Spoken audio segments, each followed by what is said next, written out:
Halo semuanya, Assalamualaikum warahmatullahi wabarakatuh. Selamat datang kembali di channel Belajar Bareng Kang Reis. Oke, jadi di sini saya Kang Reis, orang Sunda asli. Akan kembali lagi kepada teman-teman yang berbagi mengenai bagaimana caranya ya mengerjakan beberapa soal tes, mungkin di playlist khusus ya mengenai pengerjaan soal-soal tes Excel. Namun di sini tidak menjamin bahwa apa yang saya sampaikan itu tepat 100% teman-teman, karena saya juga manusia terkadang juga suka salah ya. Jadi kalau teman-teman punya masukan ataupun sarannya silakan tuliskan saja di kolom komentar. Nah, di playlist ini teman-teman saya akan mencoba mengerjakan beberapa soal dari soal yang termudah sampai yang mungkin paling sulit ya teman-teman ya, yang eh, saya akan bagikan kepada teman-teman di mana di sini benar-benar ala saya cara mengerjakannya. Jadi kita benar-benar pure bagaimana pengerjaan dalam mengerjakan soal tes-tes seperti soal tes Excel teman-teman. Dan seperti biasa di sini saya sudah masuk ke part ketiga teman-teman dari daftar tes yang sudah saya buat. Dan ini akan terus berlanjut teman-teman tergantung dari hasil penelusuran saya terutama dalam tes-tes Excel ya. Jadi saya akan mencoba melakukan riset ya di beberapa contoh soal yang kemudian saya coba implementasikan dan saya coba kerjakan ya. Baik itu tesnya dari contoh soalnya itu dari web ataupun dari mana yang bisa saya temukan teman-teman. Dan di sini benar-benar cara pengerjaannya versi saya sendiri ya teman-teman ya. Jadi sesuai dengan kemampuan kita masing-masing teman-teman. Oke, kita mungkin langsung saja ke pembahasannya. Jadi sebelumnya di part kedua saya sudah membahas mengenai soal kedua teman-teman. Dan sekarang di part berikutnya saya mencoba mengerjakan soal yang jenis ketiga teman-teman ya. Jadi di sini masih tergolong ringan untuk pengerjaannya. Namun ketika kita mengerjakan soal-soal yang mudah, berarti di situ kita dituntut untuk membuat pelaporan yang lebih baik dan juga profesional teman-teman ya. Namun itu tergantung dari penilaian perusahaan masing-masing ya. Karena setiap perusahaan berbeda juga ya dalam hal atau kebijakan dalam penilaian tes Excelnya. Oke, kita langsung saja ke pembahasannya. Di sini ada soalnya yaitu analisis penjualan toko berdasarkan kategori produk ya. Dan biasa kalau saya sendiri sih, kalau saya sendiri nih kalau ngerjain soal itu saya lihat dulu model tabelnya, oh begini. Kemudian ada juga namanya instruksi soal ya. Karena penting pertama kita harus pahami dulu dari instruksinya dan di sini ada beberapa instruksi dan itulah yang kita ikutin terlebih dahulu teman-teman. Dan yang terakhir mungkin di sini output yang diharapkan itu ini mah tambahan saya aja teman-teman ya dari hasil penalaran saya bahwa dari contoh soal seperti ini ada output yang memang diharapkan. Yang pertama itu tabel dengan kolom tambahan ya sesuai dengan instruksi soal. Yang kedua itu adalah adanya grafik teman-teman ya. Karena di sini di nomor 4 itu suruh kita membuat grafik dan yang terakhir adalah membuat laporan dalam format Excel dengan hasil perhitungan dan visualisasinya gitu kan. Jadi karena ini babnya analisis data berarti harusnya gitu ya ketika kita membuat menjawab soal seperti ini ada juga eh, hasil dari analisa kita ya berdasarkan tabel yang dibuat. Oke, kita langsung saja ke pengerjaannya. Jadi untuk pengerjaannya teman-teman saya ini kopikan dulu ya supaya teman-teman bisa mengaksesnya lebih mudah lagi. Karena di sini untuk filenya teman-teman silakan saja download ya di link deskripsi untuk sekedar teman-teman memperdalam ataupun berlatih ya dengan soal-soal yang saya buat sendiri. Oke. Jadi di sini kita kasih nama teman-teman. Di sini saya biar supaya rapi saya kasih kode nama ya. Jadi kalau teman-teman yang bertanya ini JWAD itu apa? Ini jawabannya, jawaban analisis data yang ketiga teman-teman ya. Jadi biar sesuai dengan daftar yang ada di sini. Dan kemudian biasanya saya hubungkan dengan soalnya supaya gampang aksesnya teman-teman. Nah, seperti ini. Oke. Jadi apa yang mesti dikerjakan? Jadi di sini kita mesti kerjakan sesuai dengan instruksi soal. Yang pertama, kita hitung dulu total penjualan setiap kategori selama 4 minggu. Jadi di sini kita mesti menghitung totalnya teman-teman. Setiap minggunya, setiap kategori ini ya. Karena di sini untuk judul tugasnya atau tesnya itu analisis penjualan toko berdasarkan kategori produk. Nah, ini ada 4 kategori dan kita totalkan masing-masing. Nah, jadi di sini teman-teman caranya gampang, tinggal tambahkan kolom total ya, tambahkan kolom total. Lalu kemudian seperti biasa formatting dirapikan. Ini saya izin di ribbonnya dimunculkan dulu ya, always show ribbon. Nah, sehingga kita lebih mudah untuk mengerjakan karena tool-toolsnya udah ada. Kemudian di sini kita total kita gunakan fungsi sum saja teman-teman ya. Atau teman-teman bisa juga seperti di pembahasan part pertama yang saya buat, part 1 dan 2 yang saya buat, tinggal tekan ALT bersam saja teman-teman ya. Jadi dia akan menjumlahkan secara otomatis sesuai dengan hasil yang sesuai dengan seleksian kita teman-teman. Oke, selanjutnya di sini kita lihat nomor 2, yaitu hitung rata-rata penjualan per kategori, teman-teman. Jadi kita coba hitung ya, kita tambahkan lagi di sini rata-rata, teman-teman. Per kategorinya berarti kita gunakan rumus average, teman-teman ya. Nah, ini caranya teman-teman biar cepat ngetik rumus ya, teman-teman bisa ketikkan sama dengan, kemudian tuliskan huruf awal yang teman-teman ketahui mengenai formulanya. Nanti akan muncul listnya berdasarkan huruf awal yang kita tuliskan. Nah, kemudian kita tinggal pilih arah, kemudian tekan, ketika sudah dipilih tekan tombol tab di keyboard, teman-teman. Nah, sehingga langsung menuliskan rumus secara otomatis tanpa kita perlu mengetikkannya satu persatu. Nah, kemudian kita pilih range seleksiannya. Setelah itu kita tutup huruf, baru kita tekan enter, maka kita dapat nilai rata-ratanya. Secara pengerjaan soalnya memang gampang, teman-teman. Tapi di sini ada penilaian lain yang biasanya itu dijadikan acuan oleh tim penguji ataupun HRD di perusahaan ya. Contohnya di tempat saya itu ada juga ya penilaian seperti itu, teman-teman ya. Jadi di sini akan diuji tingkat keprofesionalitas teman-teman dalam membuat suatu laporan ya, terutama di sini laporan misalkan analisis penjualan produk, teman-teman ya. Tapi itu tergantung lagi ya, berdasarkan kebijakan internal perusahaan dalam mekanisme penilaiannya, teman-teman. Cuman di sini saya hanya share dan berbagi saja, teman-teman. Oke, jadi di sini sudah kita dapatkan ya nilai total, kemudian nilai rata-rata. Setelah itu ya kita di sini ada perintah yang nomor 3, yaitu identifikasi kategori dengan penjualan tertinggi dan terendah. Dan untuk mendapatkan ini, teman-teman, kita pahami dulu dari soalnya, yaitu mengidentifikasi. Kalau identifikasi berarti kita mencoba menganalisis atau memastikan ya mana kategori dengan penjualan tertinggi dan terendah. Dan untuk mendapatkan angka mana tertinggi dan terendah itu caranya gampang di Excel, teman-teman. Jadi kita bisa gunakan namanya fungsi atau rumus max, teman-teman, dan rumus min. Max itu untuk mencari tertinggi, sedangkan eh, min itu untuk mencari terendah. Walaupun mungkin secara manual teman-teman bisa aja ya. Di kalau datanya sedikit ya tinggal tinggal di sorting saja ya, teman-teman ya. Misalkan by total gitu kan. Nah, kita nanti tahu nih yang tertingginya mana, yang terendahnya mana mana gitu ya. Cuman agak agaknya kurang profesional gitu ya, teman-teman. Gimana kalau datanya banyak kan gitu kan. Secara kalau analisis data itu dituntut kita untuk mengerjakan cepat gitu ya. Jadi di sini teman-teman bisa gunakan namanya fungsi min dan fungsi max ya. Jadi kita cobakan saja dulu untuk nilai eh, penjualan tertinggi ya. Penjualan mungkin di sini saja saya tulisnya. Ini nomor 1 kita identifikasi di sini penjualan tertinggi ya, teman-teman ya. Tertinggi. Nah, itu tertinggi itu kita gunakan rumus max dan kita cari tahu identifikasi kategori dengan penjualan tertinggi. Nah, jadi kita bisa mengambil penjualan itu berdasarkan nilai rata-ratanya, teman-teman ya, ataupun bisa berdasarkan nilai totalnya gitu ya. Jadi kalau di sini karena tidak ada perintah yang spesifik ya, kita ambil saja salah satunya boleh. Misalkan kita tuliskan max, kemudian pilih rank selection yang kita ingin cari nilai tertingginya, kemudian kita tekan enter. Maka akan diketahui bahwa untuk penjualan tertinggi itu dengan total Rp51.500.000 ya, dan itu adalah di kategori elektronik. Kemudian untuk yang kedua adalah penjualan dengan nilai terendah, teman-teman. Terendah, dan untuk nilai terendah ini kita coba cari tahu dengan fungsi min ya, teman-teman ya. Kita fungsi min ya, kemudian kita lihat misalkan dari segi total juga ya, segi total, bahwa untuk penjualan terendah itu ada dengan nilai penjualan 21.400.000 ya. Dan ini ketika kita identifikasi itu ada di kategori minuman, teman-teman ya. Ya, kemudian kalau kita ngambil dari rata-rata apakah bisa? Bisa juga, teman-teman. Kita cobakan saja rumusnya ya, max gitu kan. Kemudian kita seleksi nilai range rata-ratanya, kemudian kita tekan enter, maka kita akan dapatkan untuk rata-rata penjualannya itu 12.875.000 ya, dan itu masih tetap di kategori elektronik ya, berarti sesuai dengan totalnya.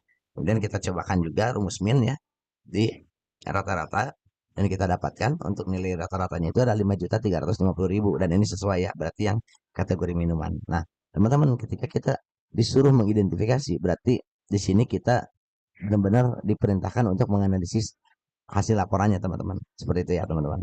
Oke, kita lanjutkan lagi, yaitu ke perintah yang keempat, yaitu buatlah grafik pie chart untuk menampilkan kontribusi total penjualan tiap kategori terhadap keseluruhan penjualan. Nah, bagaimana cara membuatnya, teman-teman? Jadi di sini sebenarnya kita bisa tambahkan juga tabel tambahannya di sini untuk melihat secara kontribusi tabelnya berapa sih dia terhadap total penjualannya. Teman-teman bisa gunakan model seperti ini sebelum kita membuat tabel ya, teman-teman ya. Lalu kita totalkan untuk total penjualannya. Misalkan seperti ini. Ini di sini saya ngerjain acak-acakan dulu, nggak apa-apa ya, teman-teman ya. Nah, ini adalah total penjualannya. Kemudian kita berikan format sama dengan dari total ini ya, masing-masing per kategori. Kemudian dibagi dengan total dari penjualan ini ya. Maka hasilnya adalah dalam bentuk persentase teman-teman. Dan ini kita bisa buat dalam bentuk persentase seperti ini. Nah, maka akan didapati bahwa kontribusi atau distribusi terbesarnya itu ada di elektronik teman-teman ya. Nah, fungsi grafik pie chart itu adalah untuk mengidentifikasi distribusi atau kontribusi dari masing-masing penjualan per kategori ini. Nah, kita coba kerjakan saja. Kita tambahkan dulu di sini apa namanya tuh lahan ya, ruang untuk membuat grafik. Nah, kemudian cara membuat grafik teman-teman caranya gampang. Kita tinggal masuk menu insert, kemudian select data ya. Di sini karena kita disuruhnya pie chart, berarti kita pilih yang insert pie teman-teman ya, dan kita pilih yang gampang aja ya, yang mudah aja, yang biasa, yang dua dimensi. Kemudian ketika sudah diklik maka akan muncul kotak ya, seperti ini, dan kita lakukan proses seleksi data teman-teman. Nah, untuk seleksi datanya sendiri teman-teman, karena di sini kita ingin mencari kontribusi masing-masing penjualan ya, atau kategori berdasarkan kategori produknya, berarti teman-teman pilih dulu untuk entries-nya teman-teman, dan kita misalkan di sini kita kasih nama kategori produk teman-teman ya untuk name-nya. Kemudian untuk nilai series values-nya kita pilih eh, untuk misalkan berdasarkan totalnya teman-teman ya. Bisa berdasarkan total ataupun rata-ratanya ya. Eh, Tadi saya belum lihat soalnya dia berdasarkan apa ya? Apakah ada spesifik? Coba kita lihat dulu. Buat grafik cek, wah, kontribusi total penjualan teman-teman. Berarti tidak dilihat dari rata-rata, tapi dilihat dari total penjualan ya. Jadi di sini saya sudah benar. Jadi kita balik lagi ke seleksi data bahwa untuk seriesnya itu diambil dari total penjualan teman-teman ya. Nah, ini perlu sekali ketika kita mengerjakan suatu soal, benar-benar teliti terhadap soal yang diberikan itu teman-teman ya. Kemudian kita edit dulu untuk access labeling-nya supaya ada teksnya, maka kita pilih kategori produk ya teman-teman ya. Kalau kita enter maka akan muncul seperti ini. Maka terlihat dari sini akan ada legendnya teman-teman ya. Jadi di sini diwarnai untuk makanan ringan itu warna biru, kemudian minuman itu adalah warna oranye, perlengkapan rumah itu adalah warna abu, kemudian elektronik itu adalah warna orange, sorry, kuning ya, elektronik warna kuning. Nah, di sini tujuan infografik Pak untuk melihat secara keseluruhan distribusi atau kontribusi dari masing-masing penjualan yang ada di dalam tabel mingguan ini teman-teman. Oke, setelah itu kita mungkin, sorry, kita berikan judul ya. Ini tadi harusnya saya kasih judul ini ya teman-teman. Misalkan eh, dis- kontribusi penjualan ya, kontribusi penjualan. Nah, ini teman-teman bebas ya ketika dalam mengerjakan soal, tergantung kemampuan dan skill teman-teman dalam menyajikan suatu laporan ya, itu dipersilakan saja, karena itu juga akan menjadi nilai poin plus ketika kita mengerjakan soal-soal model seperti ini teman-teman ya, yang membutuhkan selain kemampuan Excel tapi kemampuan kita dalam menyusun laporan dan juga membuat laporan teman-teman. Setelah kita buatkan grafiknya seperti ini teman-teman ya, di sini kita coba lihat lagi soalnya. Jadi di sini sudah cukup sebenarnya ya teman-teman ya, dari instruksi soal yang ada. Kita secara instruksi soal sudah mengerjakan secara keseluruhan. Nah, namun di sini ada tambahan, ketika teman-teman masih punya waktu untuk mengerjakan, maka teman-teman bisa apa namanya itu, mempercantik lagi sisi laporannya, dan dari jawaban kita itu terlihat lebih profesional teman-teman ya, supaya jawaban kita itu terlihat lebih profesional. Jadi bagaimana biasanya kalau saya sendiri ini saya hapus aja ya, kita buatkan format laporannya supaya lebih terstruktur teman-teman ya. Nah, di sini biasanya saya judulnya pakai ini aja gitu ya, atau mau ditambahin di sini mungkin tambahan laporan ya, boleh ya, laporan hasil penjualan toko berdasarkan kategori produk, kemudian ditambahkan periodenya teman-teman. Periode misalkan di sini week 1 ya, minggu ke 1 sampai ke 4 teman-teman ya. Kita tambahkan untuk periodenya supaya terkesan kita benar-benar profesional teman-teman ya, bahwa kita tidak membuat laporan itu asal-asalan. Ya, ini saya buat seperti ini untuk model tampilannya. Kemudian biasanya ya seperti di pembahasan sebelumnya saya berikan identitas laporan ya, untuk menunjukkan laporan yang dibuat itu laporan apa gitu ya. Di sini bisa seperti ini teman-teman ya. Jadi ada beberapa, sorry. Nah, di sini misalkan di sini kita kasih nama laporannya, nama laporannya. Kita buat seperti ini aja. Kemudian kita kasih di sininya misalkan nama laporannya itu analisis penjualan ya, penjualan toko ya, toko. Nah, berdasarkan kategori produk ya. kategori produknya. Tapi ini eh, pada teman-teman boleh mengerjakan sampai tahap ini jikalau memang waktunya cukup ketika dalam melakukan tes ya teman-teman ya. Jadi kalau memang dirasa kurang ya teman-teman kerjakan yang semampunya saja karena ada beberapa soal tes yang memakan waktu ya, terutama ketika kita ingin mengimplementasikan formula. Tapi kalau ini kan formulanya simpel-simpel ya, jadi kita bisa mengimplementasikannya, membuat si hasil tes kita itu lebih baik lagi ya. Jadi dari beberapa soal mungkin ada yang dibuatkan seperti ini untuk menunjukkan tingkat keprofesionalitasan kita teman-teman ya. Ini kita tambahkan lagi di sini itu nama laporan, kemudian mungkin di sini tambahnya penyusun ya, penyusun atau mungkin periode terlebih dahulu ya, periode terlebih dahulu, periode laporannya.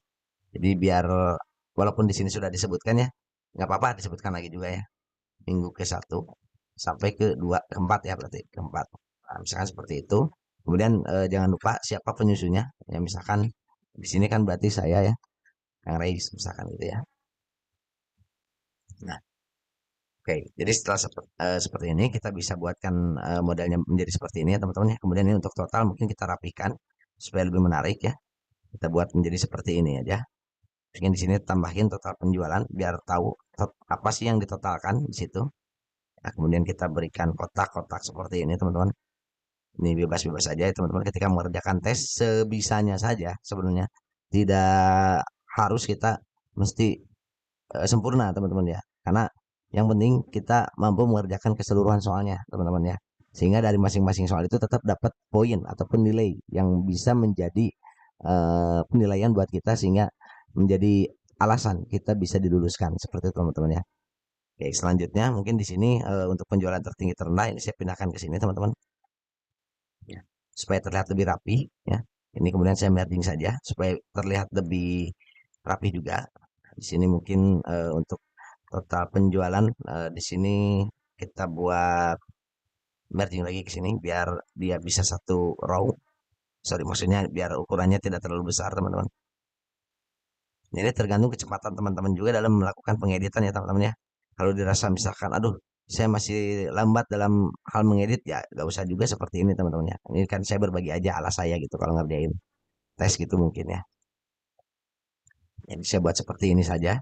Kemudian ini saya delete saja ya hasil dari kalkulasi kita. Kemudian kalau saya mungkin di sini tambahkan ya kolom catatan ya sebagai bentuk keprofesionalitasan kita juga teman-teman dalam kita membuat suatu laporan ya. Ini bebas-bebas saja untuk formatnya ya. Teman-teman tidak terlalu boleh apa tidak perlu terpaku dengan apa yang saya buat. Misalkan di sini saya buat catatan ataupun boleh kesimpulan ataupun hasil analisis ya. Kesimpulan boleh ataupun hasil analisis. Analisis ya. Singkat saja teman-teman ya karena ini tes bukan buat laporan ya, kita nggak diperintahkan buat tolong liatin dong datanya apa sih penjualan terbesar tertinggi ya, itu bebas-bebas saja teman-teman. Teman-teman boleh selengkap mungkin kalau memang ada waktunya, tapi kalau tidak ada ya nggak usah juga, nggak apa-apa. Tapi ini saya contoh aja, misalkan didapatkan ya simpel aja, didapatkan dari data selama 4 minggu bahwa untuk sorry bahwa ini salah mungkin ya, baiknya begini, minggu bahwa total penjualan ya, penjualan itu sebesar misalkan kalau kita ambil dari empat-empatnya ya, sebentar, itu 128 juta ya. Kita tuliskan saja rupiah 128 juta kurang lebih ya, bisa seperti ini.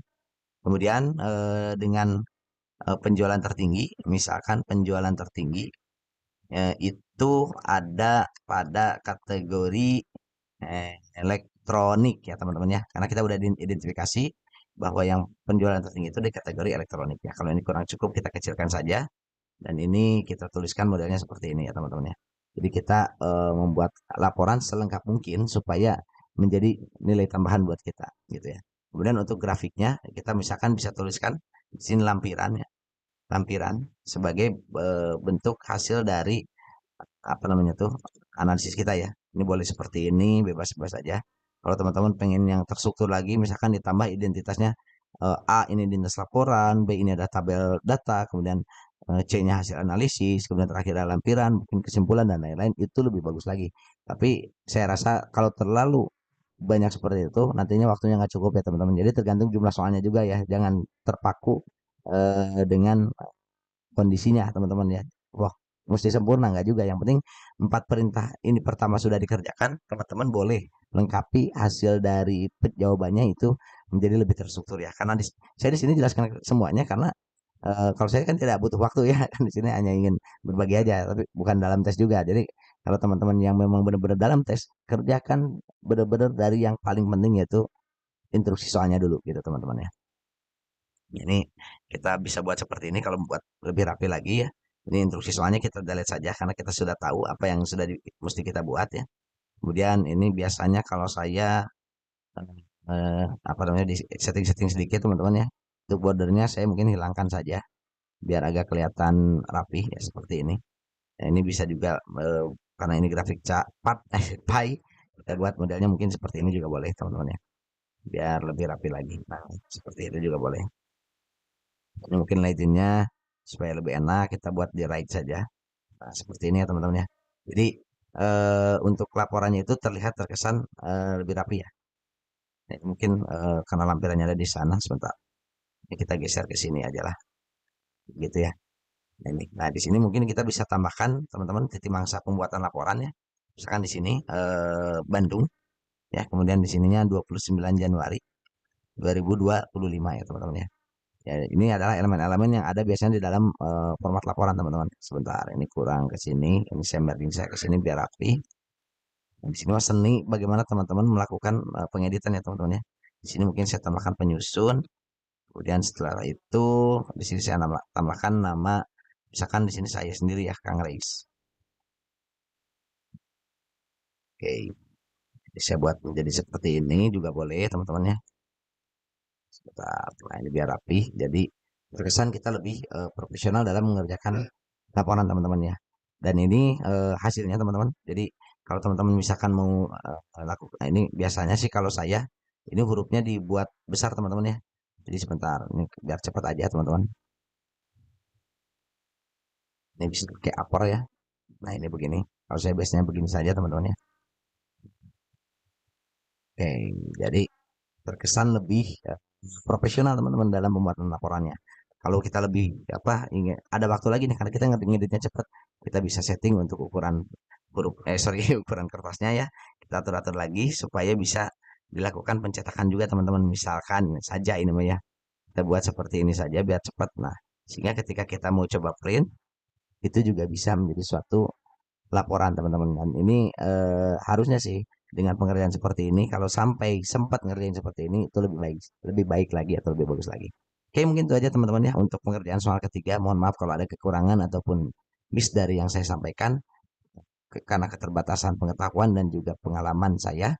Namun di sini niatnya saya berbagi ya berdasarkan alas saya sendiri. Mudah-mudahan bermanfaat bagi teman-teman yang terutama ingin mengerjakan tes ya atau ingin menghadapi tes-tes yang bersifat eh, tes model-model Excel teman-teman. Nah nanti di video selanjutnya saya akan coba buatkan lagi video bagaimana pengerjaan yang model lainnya dan saya juga coba riset lagi ya riset lagi terhadap model-model contoh-contoh soal tes yang ada saat ini yang mungkin bisa menjadi referensi bagi teman-teman yang sedang berjuang untuk mencari pekerjaan. Oke, salam sukses bagi semuanya. Semoga sekali lagi semoga bermanfaat. Mohon maaf apabila ada salah kata ataupun yang kurang tepat dari penyampaian saya. Saya akhiri billahi taufiq walhidayah. Waridho walinayah. Assalamualaikum warahmatullahi wabarakatuh. Salam belajar.